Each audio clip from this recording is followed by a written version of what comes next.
The doctor said her heartbeat was still there. Faint, but fighting, the nurse said. She squeezed his hand that morning. There was still hope. But he didn't come to the hospital for hope. He came with a decision already made. Her family was 13 minutes away, somewhere above the clouds. His mistress was already on the phone with a lawyer, and before anyone could stop him, he pulled the plug. The hospital room was quiet, too quiet for a place where a woman was fighting for her life. The machines beeped in steady rhythm. The IV drip counted every second like a clock ticking backward. Flowers from her co-workers sat on the windowsill, still wrapped in plastic because nobody had cared enough to put them in water. And lying in the center of that bed with tubes running from her arms and a ventilator pushing air into her lungs was Denise Palmer, 31 years old, a woman who had never raised her voice at anyone in her life. A woman who worked double shifts so her husband could sleep in past noon.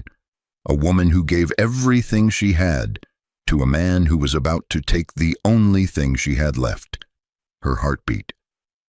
Marcus Palmer walked into that room at exactly 11:34 p.m. He didn't bring flowers, he didn't bring prayer, he didn't even look at her face. He walked straight to the doctor's station and asked one question: how long until the insurance pays out? Dr. Franklin stared at him like he was looking at a stranger wearing a human mask. He told Marcus that Denise's vitals were improving, that her brain activity was responding to stimulation, that there was a real and measurable chance she could wake up within 48 hours. Marcus didn't smile. He didn't ask a follow-up question. He stepped into the hallway and made a phone call. His mistress, Tiffany Ross, was already in the waiting room. She wasn't crying. She wasn't praying. She was sitting cross-legged, scrolling through her phone with one hand and reviewing legal documents with the other. A man named Gerald Kemp, a lawyer she had hired 3 weeks before the accident, was on the line walking her through the final steps of an inheritance claim that hadn't been earned. When Marcus came out of the room, Tiffany didn't ask how Denise was doing. She asked one question: is it done? Marcus told her the doctors wouldn't cooperate, that they were talking about recovery, about brain scans, about hope. Tiffany stood up so fast her chair slid back against the wall. She grabbed his collar not with passion but with ownership. And she whispered something that would decide whether Denise Palmer lived or died. She said, "You promised me a life, Marcus. This is how you give it to me. Her family's flight lands in less than an hour. If they get here before she flatlines, everything goes to them. Everything." Marcus walked back into that room. Nurse Brenda was adjusting Denise's IV line and checking the ventilator settings. She had been with Denise every night since the accident. She talked to her, read her scriptures, told her jokes that only a woman who had seen too much death and not enough miracles would tell. Marcus told her to leave. She said no. He raised his voice. She stepped out but stood on the other side of the glass watching every move he made. Marcus stood over his wife. Her chest was rising and falling, not fast, not strong, but rising. The monitor beeped steady, proof that she was still there, still holding on, still waiting for someone to fight for her the way she had fought for everyone else her entire life. He reached behind the ventilator. His hand was shaking, not from guilt, from urgency. His phone buzzed in his pocket. A text from Tiffany, one word: now. He pulled the plug. The monitor flatlined. That long, terrible sound that fills a room the way grief fills a chest. Nurse Brenda screamed and ran in. Dr. Franklin sprinted from down the hall. But Marcus was already walking through the double doors. Tiffany was waiting at the exit. The car was running. The lawyer was on speed dial. And somewhere above the clouds, a private jet carrying Denise's real family was 13 minutes from landing. 13 minutes. That's how close her family was. 13 minutes between life and death. And he chose death. Not because he hated her, but because alive she was his wife. Dead, she was his payday.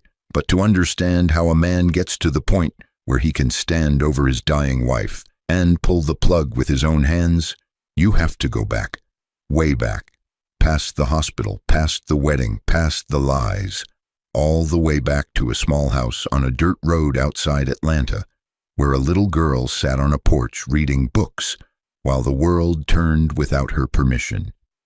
Denise grew up in a house that didn't have much but never felt empty. Her grandmother, Mama Lou, raised her from the day she was born because her mother died during childbirth, and her father was a name that was never spoken out loud. When Denise asked about him, Mama Lou would go quiet and change the subject.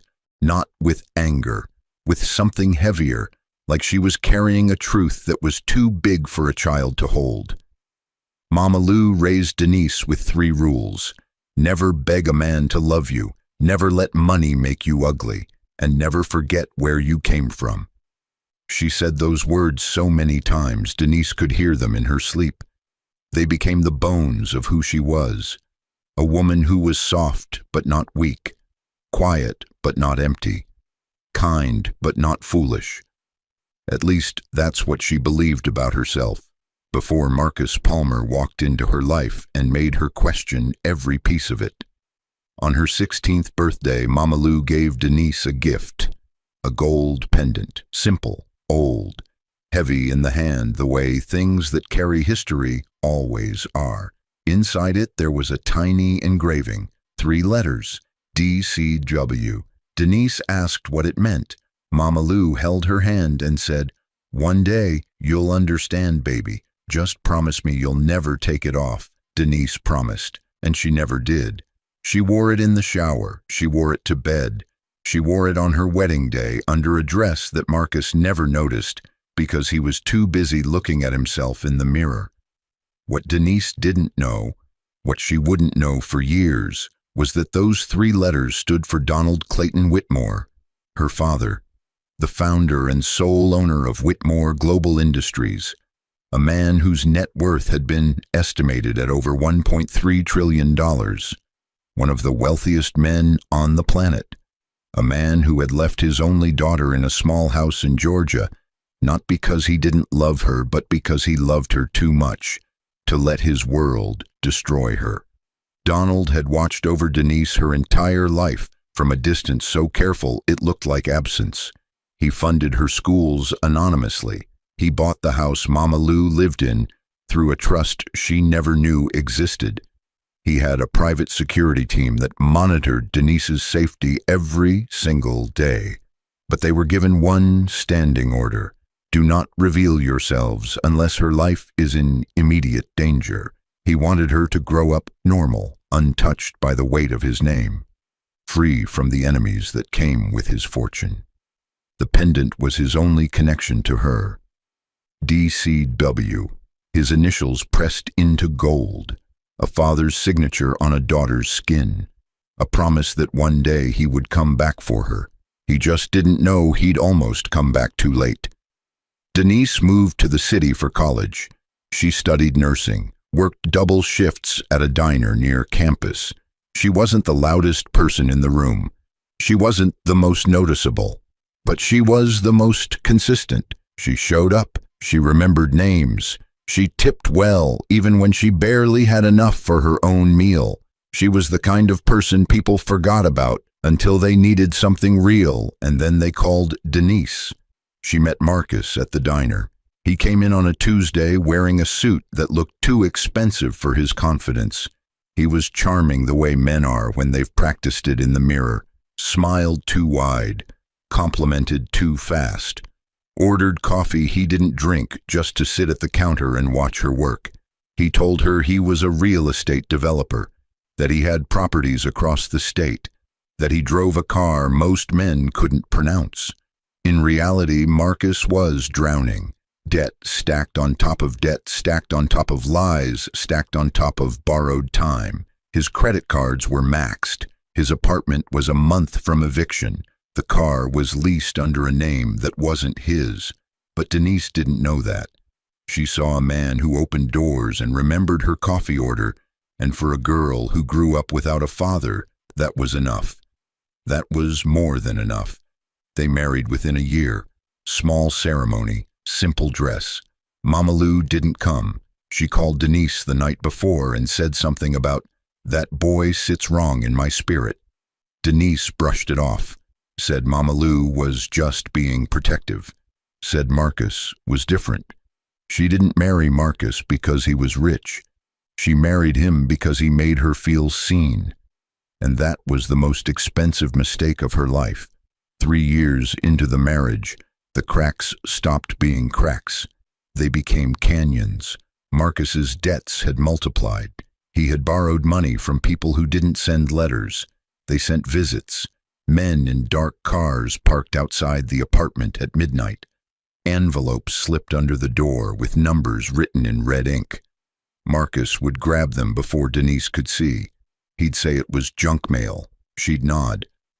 Not because she believed him, because she was too tired to fight. Denise was working 2 jobs, sometimes 3, the nursing shifts at the hospital, weekends at a private care home, and every other Thursday she picked up work at a community clinic that paid half what it should, but served people who had nowhere else to go. She came home exhausted and fell asleep at the kitchen table, still wearing her scrubs, with her forehead pressed against her arms, and food she had cooked for Marcus growing cold on the stove. He never came home in time to eat it, and he never apologized for the waste. Marcus came home smelling like perfume that wasn't hers. He stopped pretending. He stopped hiding. He left receipts on the counter like he wanted her to find them. He took calls in the next room with the door open. He smiled at his phone in front of her with the kind of smile he hadn't given her in years. It wasn't carelessness. It was cruelty dressed up as indifference. He wanted her to know. He just didn't want to be the one to say it. She found a receipt for a diamond necklace she never received. She found hotel bookings for suites she never slept in. She found a second phone tucked inside a jacket he told her was at the dry cleaner. She confronted him, not screaming, not throwing things. She stood in front of him with tears she refused to let fall and asked him one simple question: who is she? Marcus didn't answer the question. He answered with a weapon. He said, "You're paranoid, Denise. You're crazy. You're just like your grandmother, seeing evil where there's nothing but shadow." He turned her pain into proof of her weakness. He took the tears in her eyes and used them as evidence that she was unstable. And she believed him. Not because she was stupid, because when you love someone enough, you'll let them convince you that the fire burning your skin isn't real, that the smoke you smell is just in your head, that the ashes falling around you are just dust. Denise went quiet after that night. She stopped asking questions. She stopped checking his phone. She stopped looking at him when he came through the door. She stopped eating properly. The weight fell off her body like it was running from her the same way her peace had. She started losing weight in the way that makes coworkers whisper in the break room, and friends send texts that say, "Call me if you need anything," knowing full well they won't call first. Her eyes changed, not the color, the light behind them. It dimmed, like someone had turned down a lamp inside her and forgotten to turn it back up. She was disappearing in plain sight, and the only person who should have noticed was the one making it happen. She started talking to herself in the car. Not crazy talk, just questions she couldn't ask anyone else. Am I not enough? What did I do wrong? Is this what love is supposed to feel like? She'd park in the hospital lot and sit there for 10 minutes before going in, fixing her face, straightening her scrubs, putting on the version of herself that the world expected to see. The strong one, the reliable one, the one who always showed up. Nobody knew that the woman who took care of everyone was the one who needed care the most. That's when Tiffany Ross entered the picture.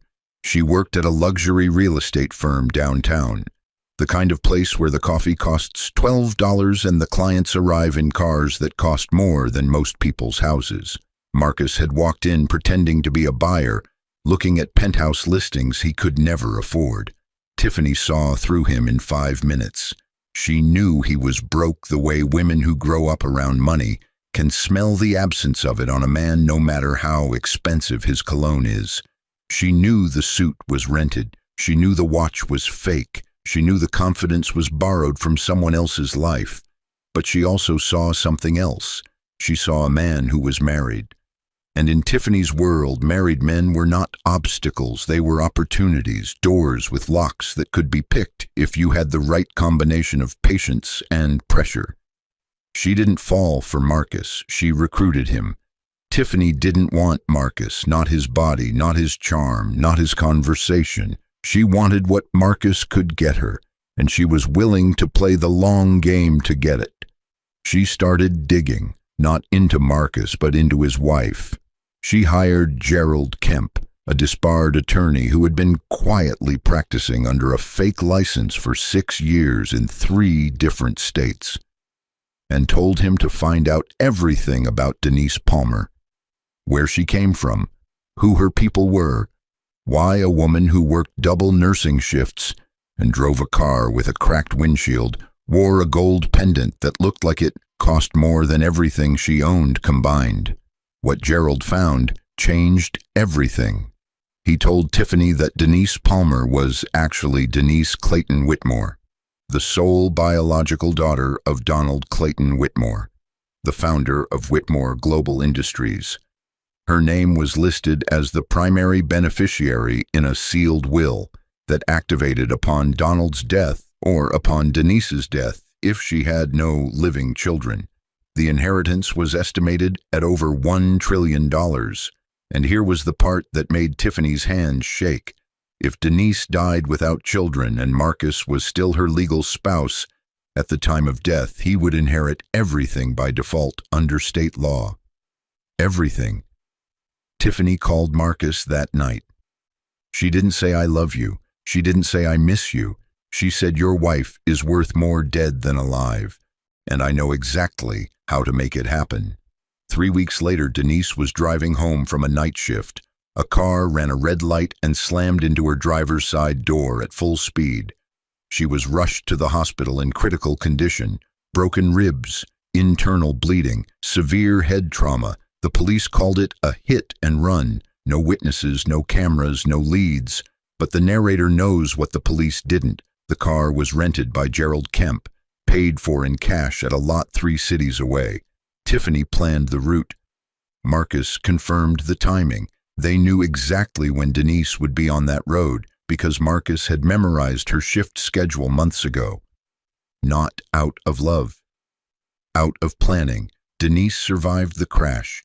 She survived the surgery. She survived the first 48 hours when the doctors said every minute was borrowed time, but she fell into a coma, deep, quiet, the kind of silence that makes machines sound louder than they should. And there was one more thing the world needed to know about the week before the accident. Denise had found Tiffany's earring in her bed, not on the nightstand, not on the floor, in the bed, between the sheets, in the place where she laid her head every night. She packed a bag. She wrote a note. She was ready to leave. But Marcus came home and found the bag by the door. He fell on his knees. He cried the kind of tears that men cry when they know crying is their last move. He begged. He swore on his mother. He swore on their future children. He swore it would never happen again. Denise unpacked the bag. That was her breaking point. Not the moment she broke down. The moment she decided to stay when everything inside her was screaming to go. Sometimes the breaking point isn't loud. It's the silence of a woman who has given up on herself. Now the story returns to that hospital room. The plug has been pulled. The monitor shows a flat line. That long, terrible sound that hangs in the air like a scream frozen in time. Dr. Franklin is running. Nurse Brenda is pushing through the door. Marcus is in the parking lot. Tiffany is behind the wheel. But then something happened that Marcus didn't plan for. Something that doctors would later call extraordinary. Something that Mama Lou would simply call God. Denise's hand moved, not a twitch, not a reflex. Her fingers curled, her chest rose. The backup systems activated, the heart monitor spiked. Beep, beep, beep. Faint but there, faint but fighting. The same way the doctor had described it hours before. Dr. Franklin shouted orders. Nurses rushed in. They reconnected everything Marcus had disconnected. They stabilized her breathing. They checked her brain activity. And what they found made Dr. Franklin sit down for the first time in 6 hours. She was coming back.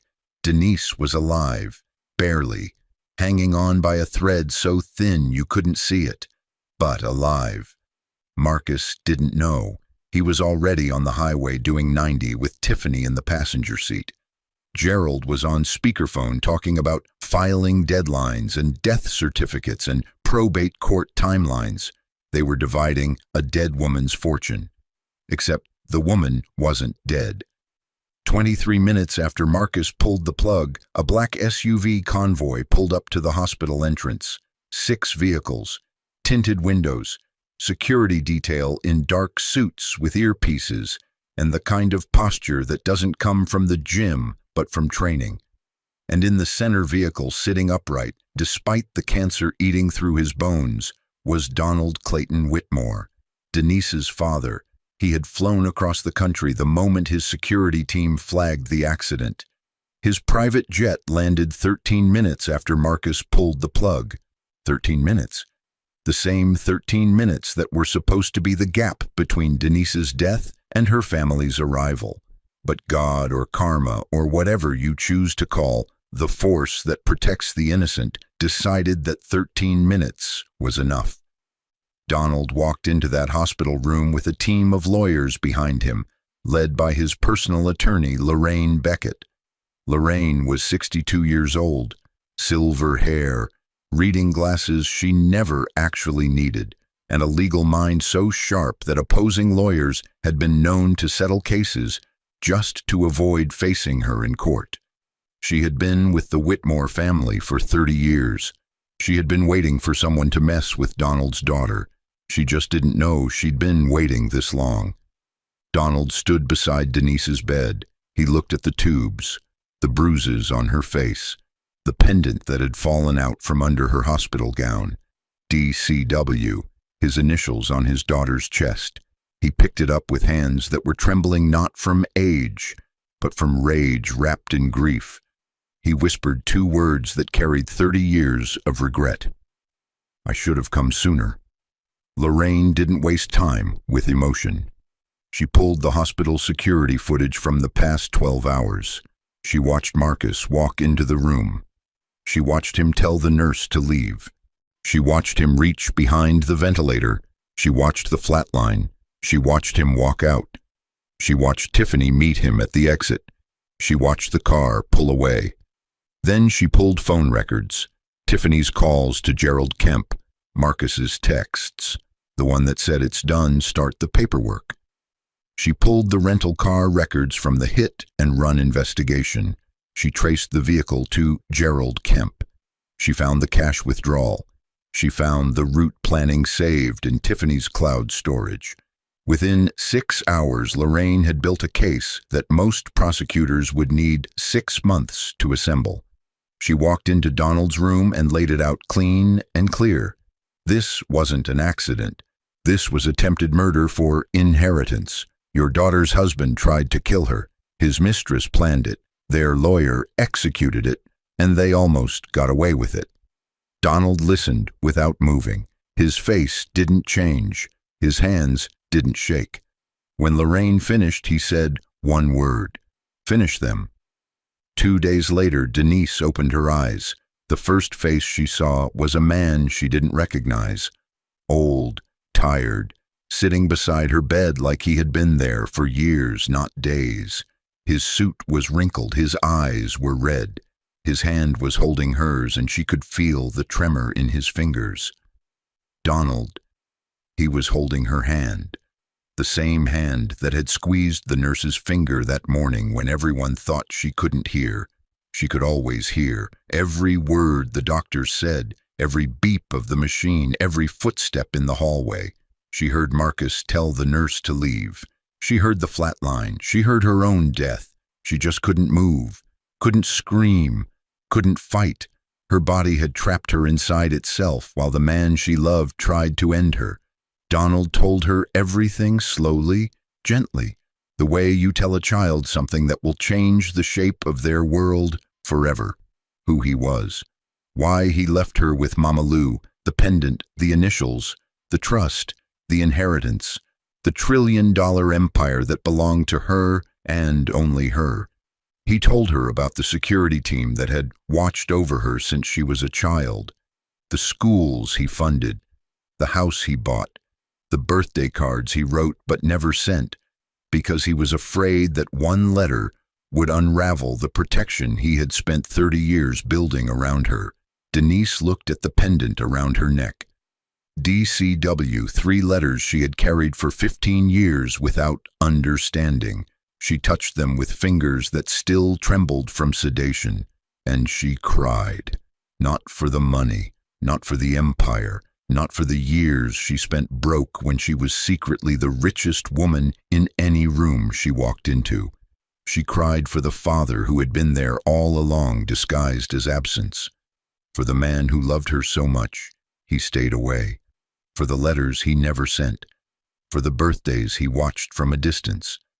For the little girl on the porch who always wondered why she didn't have a daddy and never knew he was watching her the whole time.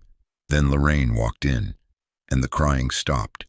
Lorraine told her what Marcus did, the plug, the mistress in the waiting room, the lawyer on the phone, the staged accident 3 weeks before, the earring in the bed, the plan that started the moment Tiffany discovered who Denise really was. Denise's face changed, not into anger, into something quieter, something colder, something that Mama Lou would have recognized because it was the same look Mama Lou got when someone crossed a line that prayer couldn't fix. Denise said one thing, "Where is he?" 1 month passed. Denise recovered in private. No social media updates, no hospital visitor logs, no public records. As far as Marcus and Tiffany knew, Denise was brain dead. Vegetables don't file lawsuits. Vegetables don't show up. Vegetables don't fight back. Marcus and Tiffany had been celebrating for weeks. They moved into a new apartment paid for with a credit card Gerald had set up using Denise's frozen accounts.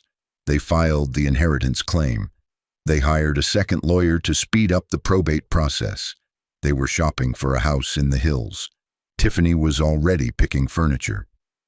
Then they received a letter, both of them, hand-delivered by a courier in a black suit, who didn't smile and didn't wait for a response.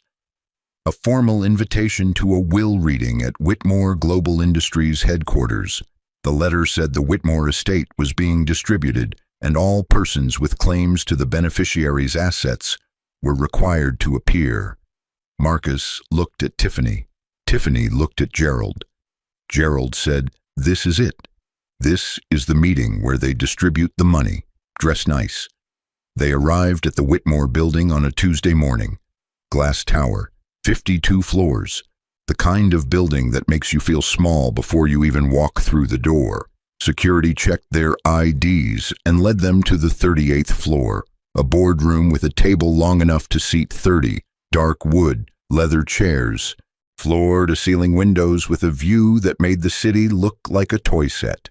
30 people were already seated, lawyers in gray suits, board members with faces that had never smiled for free, security standing along the walls like statues that breathed.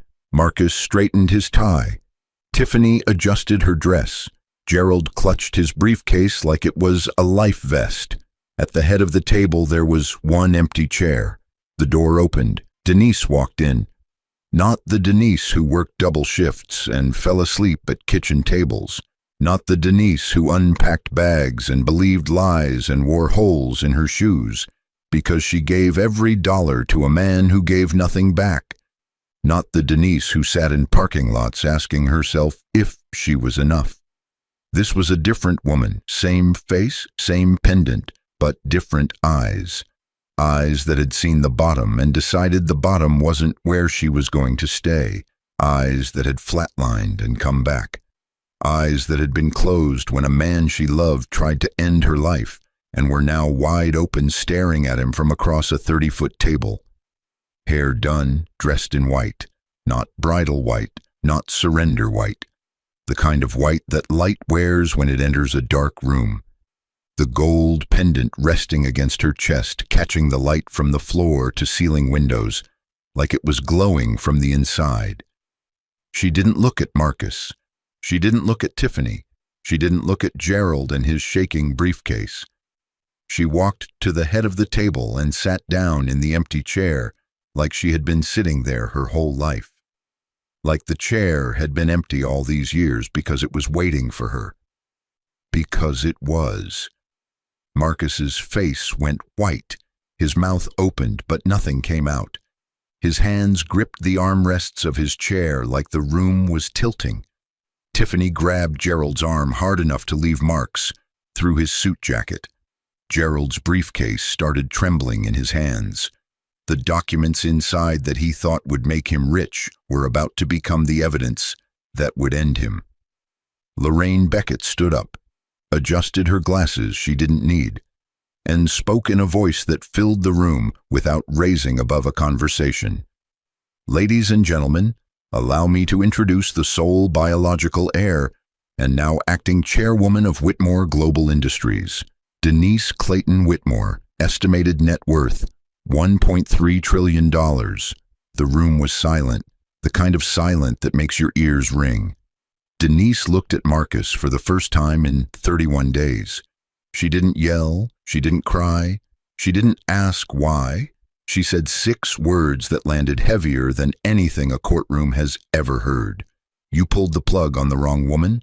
Lorraine presented the evidence, screen by screen, timestamp by timestamp. The security footage of Marcus pulling the plug, the phone records between Tiffany and Gerald, the text message that said "it's done, start the paperwork," the rental car traced to Gerald, the cash withdrawal, the route planning from Tiffany's cloud, every single piece of evidence laid out on that table like an autopsy of their crimes. Marcus tried to speak. His mouth opened and the word baby came out like a reflex. "Baby, I can explain." But Denise raised one hand. Just one, palm flat, fingers still, and he went silent. The same way she went silent every time he told her she was crazy. Every time he told her she was paranoid. Every time he made her feel small enough to fit inside his lies. Now it was his turn to be small. Lorraine announced that criminal charges had been filed with the district attorney's office. Attempted murder, insurance fraud, conspiracy to commit murder, forgery of legal documents, evidence tampering. 2 security officers walked to Marcus's chair. They didn't grab him. They didn't rush. They stood on either side and waited. Marcus looked at Denise one more time. His eyes were wet, not with guilt, not with love, with the realization that the woman he tried to kill was now the most powerful person in the room, in the building, in the city, in his nightmares for the rest of his life.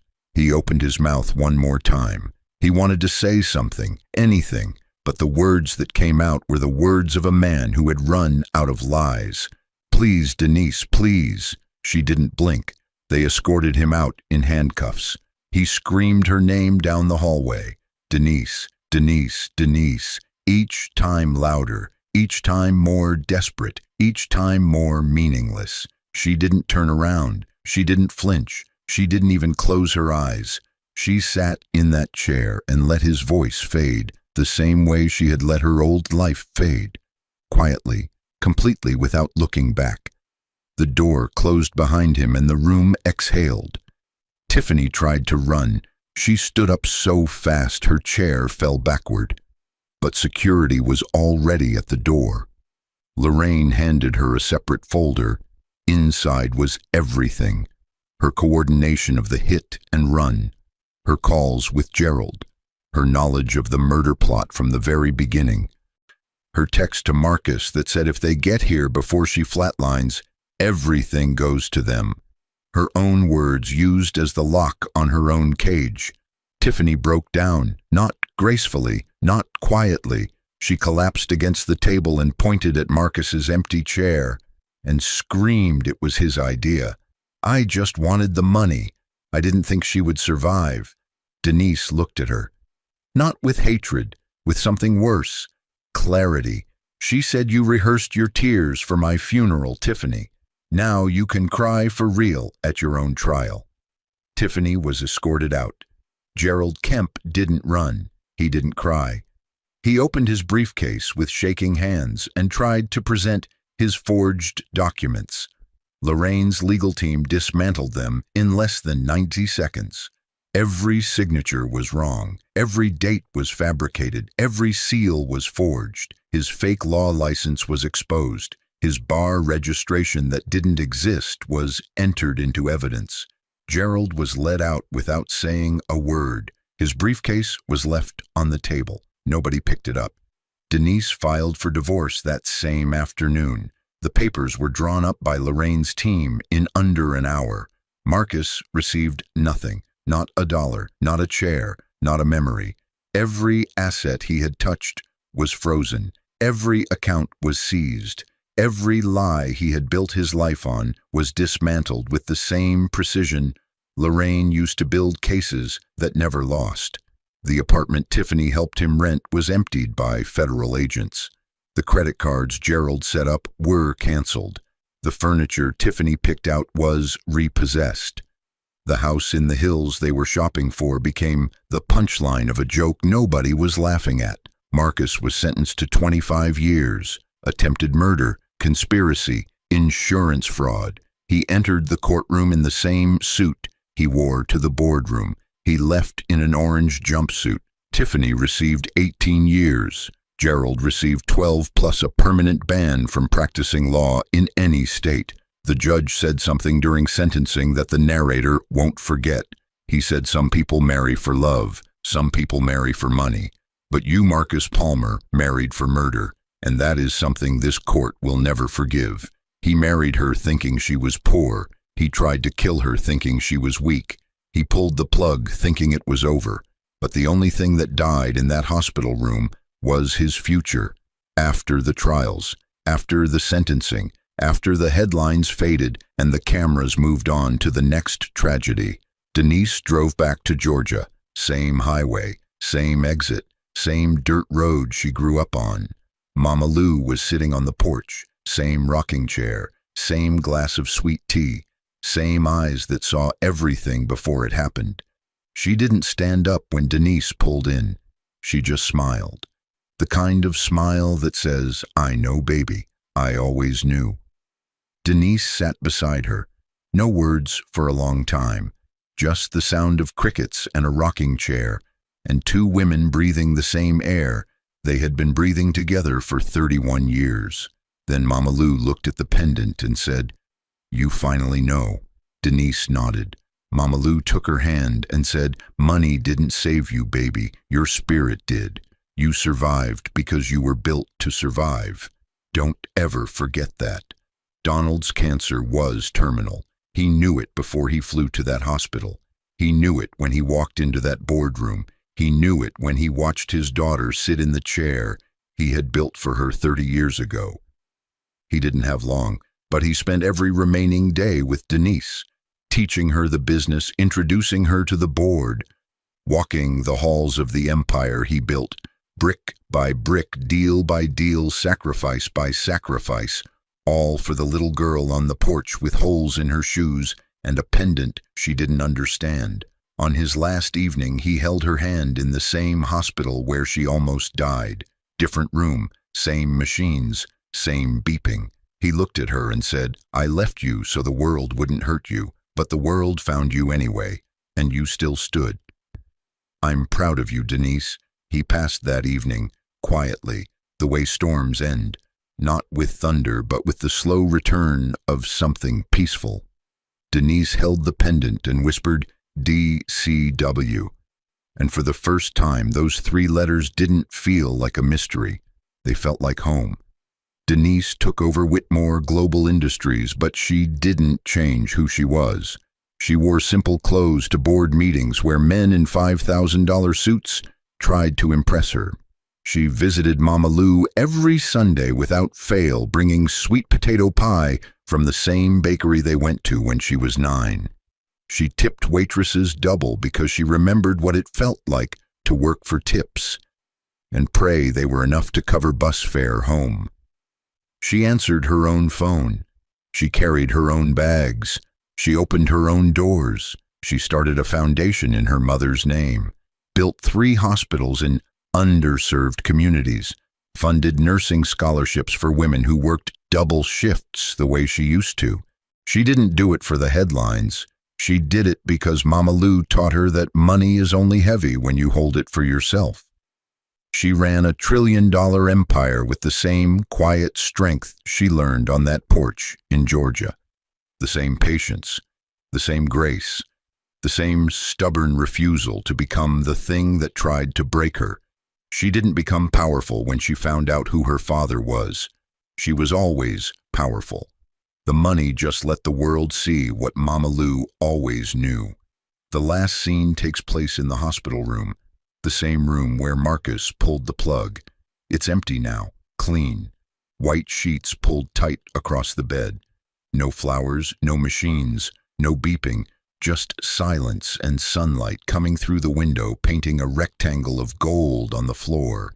Denise walks in alone. No security, no lawyers, no cameras, just her. She stands in the center of the room. She looks at the wall where the ventilator used to be, the wall where her life almost ended. She looks at the bed where she lay unconscious while a man she loved reached behind a machine and decided she was worth more dead than alive. She looks at the spot by the door where Nurse Brenda stood screaming while Marcus walked away without looking back.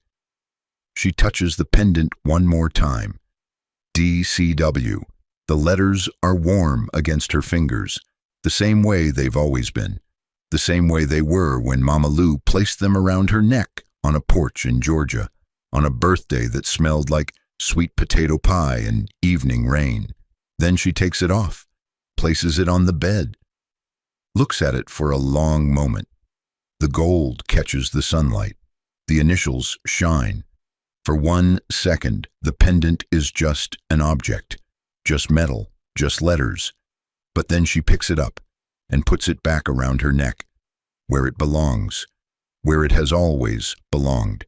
Some things you don't let go of, not because you need them, but because they remind you of what you survived, of who loved you when you didn't know you were being loved, of who you really are when the world tries to tell you you're nothing.